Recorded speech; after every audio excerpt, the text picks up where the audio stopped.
Sveiki, gerbiami žiūrovai. Šiandieną mūsų laidos Juokas prašo svečias miela Vaiva. Labą dieną, Vaiva. Sveikas, malonu. Vaiva atvyko specialiai, gerbiami žiūrovai, pas jūs, pas mus į laidą iš Graikijos. Tai specialiai jinai myli jūs ir mes mylim Vaivą. Vaiva, sakykite, kaip jums sekasi? Ačiū, gerai.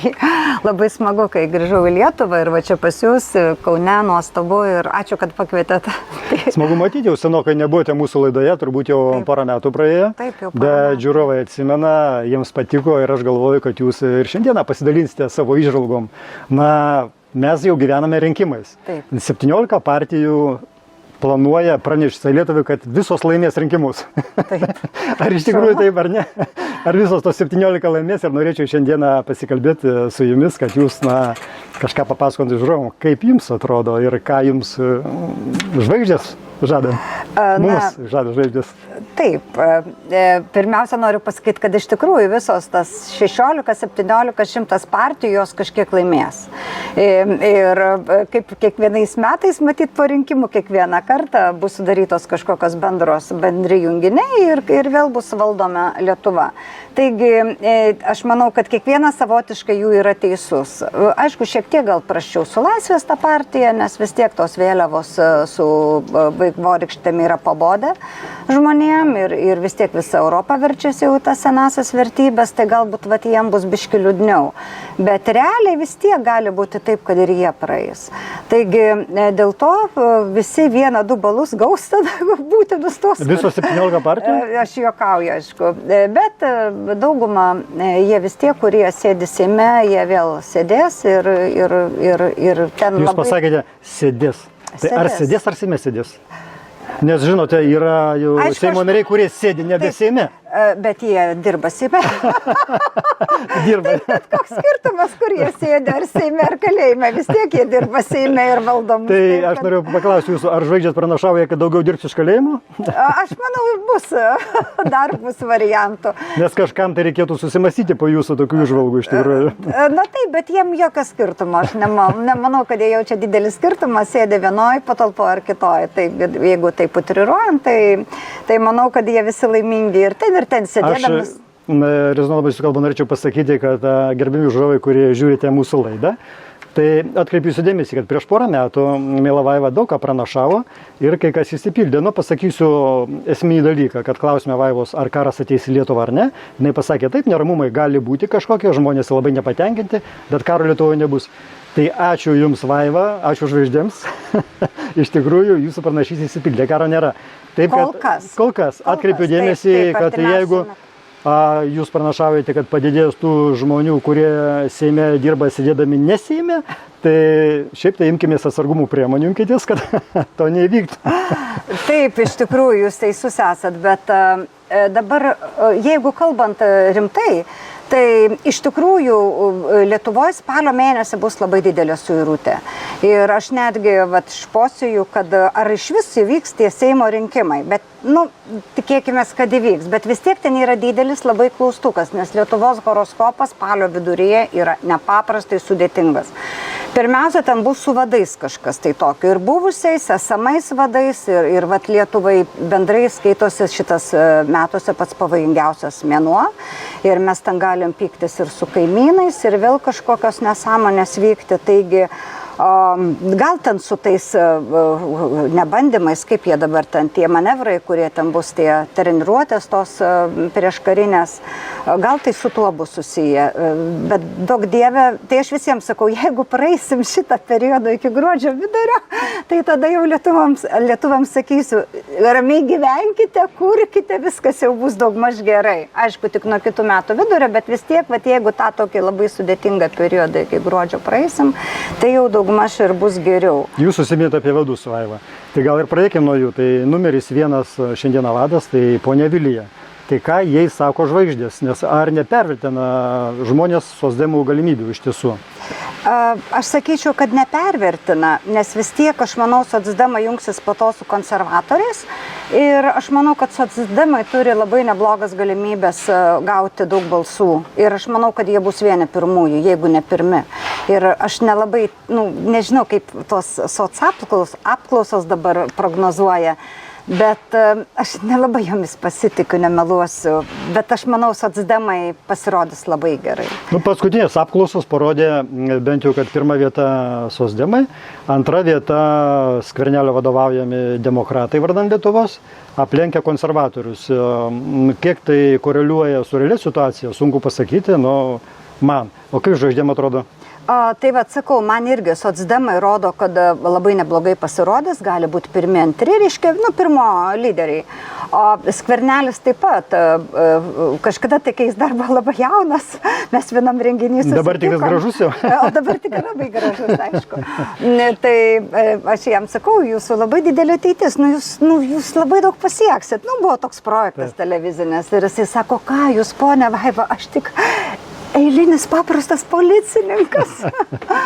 Ir kažkaip tai man taip malonu, kad tie žodžiai išsipildė, žinai, jis tikrai daug pasiekė žmogus ir aišku, ir kančios buvo. Mes visi einam ir per kančią, ir per skardas, ir per skardas, taip. Tai vat Skverneliui irgi noriu paprognozuoti, ne todėl, kad pirmoji jam išpranašavau tokią didelę ateitį gražią, bet todėl, kad iš tikrųjų jam rodo neblogą periodą, nes ten nėra labai gerai su Saulė, ten tam tikrom planetom, bet ten yra Plutono labai geras trigonas su Saulė, o ten rodo būtent, kad jis nori plėsti įtakas, nori erdvės savo veiklai, erdvės savo asmenybei, reiškia. Ir aš manau, kad jisai asmeniškai taip pat turi labai neblogai pasirodyti rinkimuose. Jam kortos, sakykime, taip krenta gerai. O konservatoriai, nes dabar Gabrielius Landsbergis agituoja jo ekscelenciją prezidentą, sako, kad užkirskime kelią tom nesisteminiam partijom, radikalams, ta prasme, ir tikriausiai visi pirštais bado į Remigijų Žemaitaitį, apie kurį vėliau norėsiu pakalbėti, bet dabar konservatoriai. Ar jie jau praėjo praeitis, ar jie vis dėlto dar bus aktyvūs politiniam gyvenime sekančią kadenciją? Matai, kaip yra.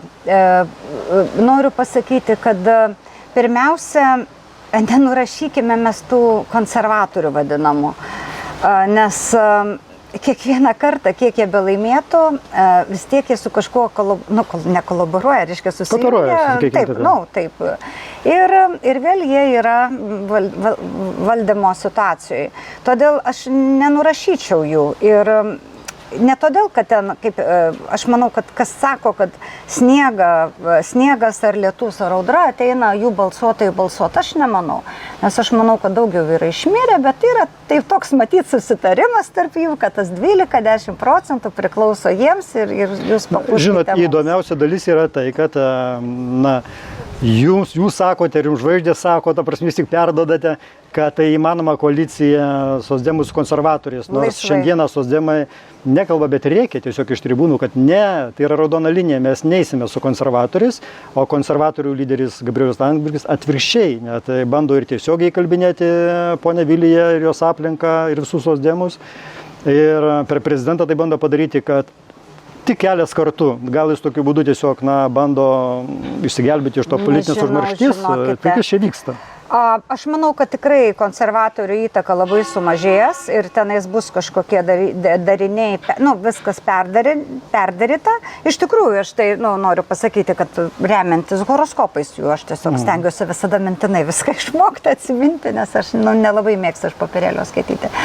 Taigi, noriu pasakyti, kad bet tai, kad jie kaip čia laidoja, viso gero ten konservatoriai ir Gabrieliau, tai aš to tikrai, sakyčiau, nesakyk kop, neperšokęs per griovį ir tai yra per anksti ir aš labai gerai pagalvočiau, ar spjaudyti šiuo metu konservatorių pusę, kad nereikėtų, žinai, dar iš to šulinio atsigerti. Iš tikrųjų niekas ir nespjaudo, nes, sakykime, ne taip senai, kiek tai čia praėjo, dar nepraėjo 20 metų. Tai žmonės yra tie patys dar dauguma gyvi, iš kuriuo atėmė pensijas premjeras Kubilius. Ir šiandieną, ta prasme, viskas ok, Kubilius su jo ekscelencijos palaiminimu važiuoja į Briuselį. Tai laidot konservatorius per anksti ir visi ploja rankomis, kas gerai. Taip, todėl kad sakau, čia, yra taip, kaip yra. Ir aš manau, kad ponas Skvernelis irgi gali susijungti su konservatoriais ir socdemai susijungti su konservatoriais ir kad vis tiek konservatorių ta dalis bus valdanti, nežinau, taip yra, arba bus prie valdžios. Aš tada tik tais turiu pažiūrėti žvaigždės, nukreipti savo žvilgsnį ir pasakyti, Tai ką žvaigždės dabar darote, tai čia nėra politikos, tik tais verslas, ta prasme, kairė, dešinė, jokios ideologijos, tai ta prasme, na, jeigu bus vienam podė virs kairieji, dešinieji, centro kairė, centro dešinė, tai kaip žmogų atsirinkti, na, sakykime, Amerikoje viskas paprasta, na, sakykime, tu arba esi demokratas, arba respublikonas, kitaip tariant, arba asilas, arba dramblys, tai tiem, kas, nu, kam per sudėtinga. O čia, kaip čia daryti tada, nes jeigu, sakykime, konservatoriai gyvendina sosdeminę politiką, sosdemai konservatoriškai, tai... Nu, ir tų gėjų politiką, kaip būtų gyvendina konservatoriai, tai čia irgi faktas, bet, nu, yra taip, kaip yra. Čia, matai, jie kaip bluso, šokinėja iš vienos partijos į kitą. Grinai kaip blusos, man tokia asociacija yra. Kiekvienoje partijoje turi būti savo parazitų, taip? Jo, ir tada jie, kai praeina su kažkokia partija, staiga jiems pasidaro tos vertybės nebevertingos, tas kraujas nebesuskanus, šoka ant kito, reiškia, ir sirbė tos blusos, reiškia. Vaiva, o kaip žiūri žvaigždės į naują Lietuvos gelbėtoją Remigijų Žemaitaitį? Jis pakankamai ryški asmenybė, na, sako, tai iš tikrųjų tai, ką kiti galvoja, bet nedrįsta pasakyti, bijosi pasakyti, na ir tai jį kaltina semitizmu, bet pasaulyje, toje pačioje Europoje jau vis drąsiau ir drąsiau ir ypatingai jaunimas šneka panašiom tezėm, kaip šiandien pas mus šneka Žemaitaitis. Bet iš kitos pusės aš manau, kad ponia Kukliansky yra didžiausia antisemitė, ne Žemaitaitis. Nes iš tikrųjų taip žmogus, kad kenkia savo tautai, tai nu, labai kažkaip liūdna.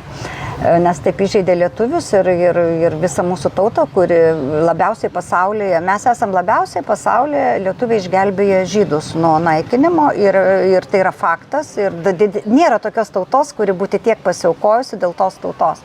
Taigi labai man liūdna buvo, kai aš išgirdau tai, o Žemaitaičio ta nesąmonė, ta skaičiuoklė, kurią nuo vaikystės visi žinom, tai man tai daugiau juoką sukelia. Na, dėl Žemaitaičio, ką noriu pasakyti, man asmeniškai aš jo nemėgstu, nes jisai, kai reikia kalba vienaip, kai reikia kitaip ir visada labai įkvėptai, labai gražiai toks jausmas, kad jis kaip aktorius, kuris pagal situaciją įsijaučia ir tik tai, ką kalba. Atsimenu, kaip su skiepais jis man kalbėjo, tai savo buvo pasipiktinusi. Bet mėla Vaiva, atsiprašau, kad perrašau, bet tai yra lyderio savybė. Kalbėti, ką tiki, nes kitaip netikinsi kitų. Nu taip, ir kai jis pareiškia, kad visi tie, kurie mes neskiepyti, privalom būti teisiami kaip už žmogžudystę ir taip toliau, ir apsiputojęs aiškino. Ir žmogus visiškai nežino, kas yra demokratija ir kas yra žmogus atsakingas pats už save ir už kūną savo. Ir gerai, skiepijosi, viskas tvarkoja. Bet jis dabar lygiai taip pat, kai pradeda labai taip entuziastingai kažką kalbėti, man jau nebeįtikina. Mėla Vaiva, čia yra jūsų nuomonė. O žvaigždės, ką sako, nes jūs apie 10% turi tų žmonių palaikymą. Yra rimta. Noriu pasakyti taip, kad jis tikrai labai didelė tikimybė, kad praeina į Seimą, bet jam prieš pat rinkimus ten yra nelabai palanki situacija. Ir todėl gali jisai negauti būtent tiek, kiek jis labai tikisi. Ir būtent jam yra biški geriau, partijai biški blogiau. Nes ta nauja partija, jinai, ten gaus, kalbos nėra, bet vis tiek neturėtų gauti tiek gerai, kiek jį. Mėla Vaiva, jis yra naujas gelbėtojas, bet mes dar turime seną gelbėtoją, kuris buvo prieš jūs mūsų laidoje, juokas prašęs, tai Viktoras Uspaskich. Ir aš sakau, jūs, Viktorai, kaip Vanka Stainka, rusiškas žaisliukas, tas kaip beversi, vis tiek atsikelsi, ta prasme. Jūs ateinate, pagrojate, pašokate, pažadate, kad seneliai su anūkais valgys blynelius ir vėl frakcija darbo partijos Seime. Kaip žvaigždės sako dabar, ar pajėgs jie perėti tos 7% barjerą, nes koalicija yra 5% tai partijai, o koalicija 7%, tai ar pajėgs, ką sako žvaigždės, ar bus ar ne Viktoro vadovaujama koalicija Seime? Aš manau, kad dėl koalicijos nežinau, bet ten su Viktoru yra visai neblogai, nes jam juodas periodas pasibaigė. Ir aš manau, kad jis gali labai gerai pasirodyti. Juodas gal dar ne, bylos tęsiasi. Tai... Ne, čia tos bylos, aš nežinau, man atrodo, čia gyvenimo fonas. Nieko tokio. Nes tos bylos, kiek aš jį atsimenu, tiek tos bylos dar atsimenu. Jis nepaskandinamas. Jo, kaip iš lango filmavo, atsimenu Kremliaus fonę tada. Tai čia iš tikrųjų, aš sakau, aš neatsimenu jo be bylų, aš ir atsimenu jį tik nuo bylų. reiškia, visą gyvenimą. Taigi čia aš nemanau, kad jam labai didelės tos bylos, aišku, jį prieš rinkimus ten jie tas bylas biški huptų spaudžia, po to vėl atleidžia, tai nesuprasi, čia jų žaidimai, žinokite, aš manau, kad jie ten senai visą ką susitarė, bet aš manau, kad taip, Uspaskichas turėtų praeiti Seimą ir ten kažkiek tai turėti, bet, aš nepažiūrėjau, ar ten įmanoma ta koalicija jo, kaip viena iš tų koalicijų ar ne, bet aš manau, kad taip, jis turės kelias vietas ir jisai ten bus. Per mūsų tą trumpą laidą, miela Vaiva, mes negalime žvelgti visų 17 partijų, ne, iš tiesų. Ar jūs matote, kad nors dar kažkokius tai rimtus pretendentus be mūsų išvardintų, kurie galėtų, gauti žodžių palaikymą ir ateiti, leisti įstatymus Lietuvai po spalio rinkimų? Aš manau, kad jeigu tie rinkimai vyks, tai vis tiek pirmi 3 tai bus, kaip minėjau, socdemai, Skvernelis, konservatoriai ir, aišku, Aušra labai neblogai, Uspaskichas. Ir net gali būti kažkiek tai 1, 2, 3 ten tų laisviečių. Dar mes turime vieną rimtą žaidėją, kurį nepaminėjom, kuris valdo, sakykime, pusę Lietuvos žemės ūkio. Galimai. Karbauskis. Tai irgi yra pakankamai rimtas žaidėjas, kuris derina, kaip geras šaškininkas, puikiai derina verslą su politika ir aš tikrai manyčiau, kad jis tam žaidime irgi turėtų dalyvauti. Bet ką mano žvaigždės? Žvaigždės sako, kad iš tikrųjų jisai pasirodys labai neblogai, kad jam ruduo yra palankesnis negu kad buvo ne Seimo rinkimai, šitie savivaldybių rinkimai. Kad jisai pats labai panašu, kad politikoje tiesiogiai nedalyvaus, bet jo komanda turėtų sudaryti kažkokius tai junginius, nes jam asmeniškai, taip rodo, kad jis pats, nedalyvaus, nebent tik savo veidą duos, nes tikrai tenais jo kaip ir nėra, bet jis ten vadovaus per atstumą. Ir labai įdomu tai, kad jisai prieš pat rinkimus gali turėti didelį skandalėlį, vėl mėgins jam pakenkti, bet tas pakenkimas jam tik padės. Tai prieš rinkimus tai jis dar turėtų, jeigu mane girdi, būti ypatingai atsargus. Irgi atsargus. Ypatingai atsargus, nes ten net nežinai, kokie kailinukai išlįs. Aš tikiuosi, kad Ramūnas pažiūrės mūsų laidą ir imsis atsargumo priemonių. Jo, ir tą savaitę jokių kailinukų nepirks pas Statkevičių. Pratęsiant pokalbį apie Ramūną, tai iš tikrųjų puikus strategas, tik jisai pats niekada dabar jau nelenda į tiesioginį eterį, bet vadovauja nuo galinės sėdynės. Taip. Bet jisai turi 2 kandidatus, kurie tarpusavį ir sunkiai koreliuojasi. Tai ponas Aurelijus Veryga ir teisininkas ponas Vėgėlė, kuris ėjo atskirai, bet staiga tapo dalimi Ramūno rinkiminės kompanijos. Tai kaip dera Aurelijus su Ignu kartu toj komandoje? Kaip į tai žiūri žvaigždės? Aš manau, kad puikiai, kadangi tai yra papildiniai, vienas kito papildiniai, nes jie sudaro kaip tokį 180 laipsnių, jeigu galima pasakyti, ir pliusas minusas traukia. Aš manau, kad jie būtų gali patekti į Seimą, nors ten, kiek žinau, jie paskutiniuose numeriuose ten įvardinti pagal sąrašą, bet aš manau, kad jie pateks, kad jie bus išreitinguoti ir kad jiems bus visai neblogai.